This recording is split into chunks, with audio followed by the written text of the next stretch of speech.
Bien-aimés dans le Seigneur, peuple de Dieu, mes chers amis, bonjour et bienvenue à la révélation divine de ce matin. Révélation divine qui aura pour titre le devoir de pardonner. Le devoir de pardonner. Je vous invite à lire avec moi dans l'évangile de Luc au chapitre 17, du verset 3 au verset 4. Voici ce qui est écrit. Prenez garde à vous-même. Si ton frère a péché, reprends-le, et s'il se repent, pardonne-lui. Et s'il a péché contre toi 7 fois dans un jour, et que 7 fois il revienne à toi disant « Je me repens », tu lui pardonneras. Parole du Seigneur. Bien-aimés peuple de Dieu, mes chers frères et sœurs, une fois de plus, bonjour et que la paix du Seigneur, qui surpasse l'intelligence des hommes, reste et demeure en chacun de vous et en nous tous, dès à présent, demain et pour les siècles et les siècles. Amen.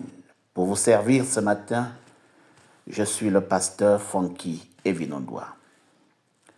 À bien lire, dans le passage que nous venons de parcourir, il est évident que le Seigneur Jésus-Christ enseigne à ses disciples l'importance du pardon, mais aussi et surtout l'importance de la réconciliation fraternelle. Dans un langage clair, plein de sagesse et d'intelligence, il leur dit « Veillez sur vous-même. Si ton frère a péché, reprends-le. Et s'il se repent, pardonne-lui. Et si 7 fois le jour, il a péché contre toi, et que 7 fois il revienne à toi, disant « Je me repens », tu lui pardonneras. Mes chers frères et sœurs, Jésus nous enseigne d'une manière claire que le pardon est une attitude chrétienne qui est fondamentale. Il nous demande de pardonner à ceux qui nous ont offensés.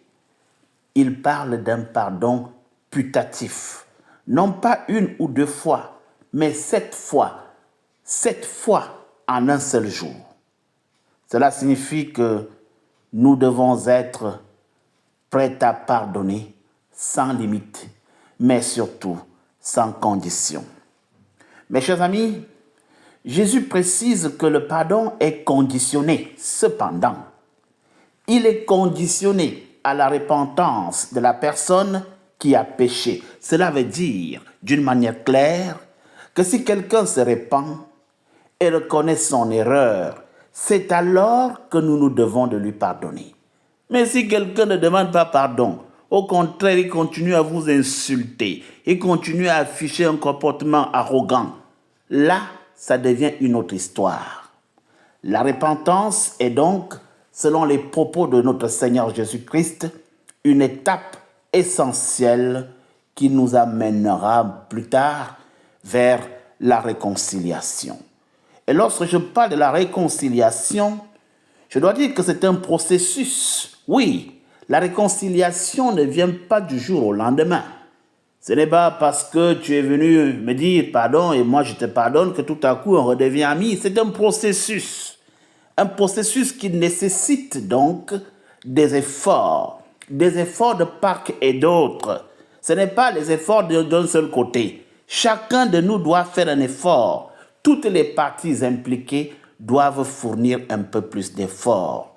Le Seigneur dit que nous devons reprendre notre frère ou notre sœur qui a péché, mais nous devons également être prêts à pardonner si jamais il se repent.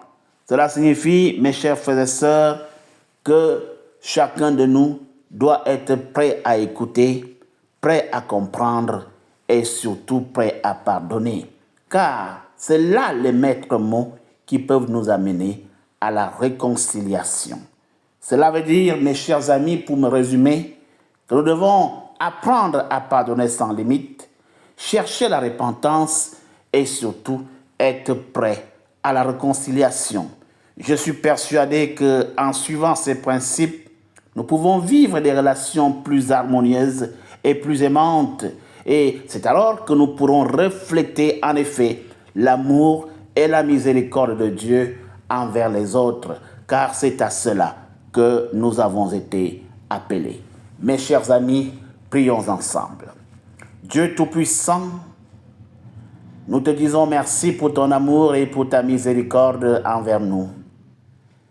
Aide-nous à pardonner à ceux qui nous ont offensés, comme toi aussi tu nous as pardonnés.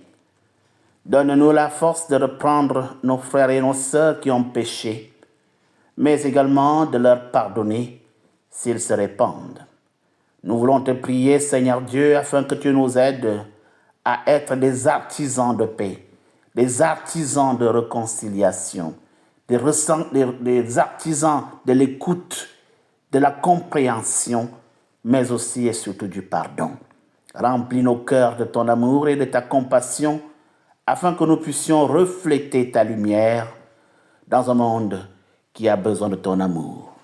Merci Seigneur Dieu pour ton pardon et merci pour ta grâce que tu donnes sans limite. Qu'il en soit ainsi au nom de Jésus-Christ. Amen. Bien-aimés dans le Seigneur, peuple de Dieu, voilà la révélation divine de ce matin. Au revoir et à demain pour une nouvelle révélation divine.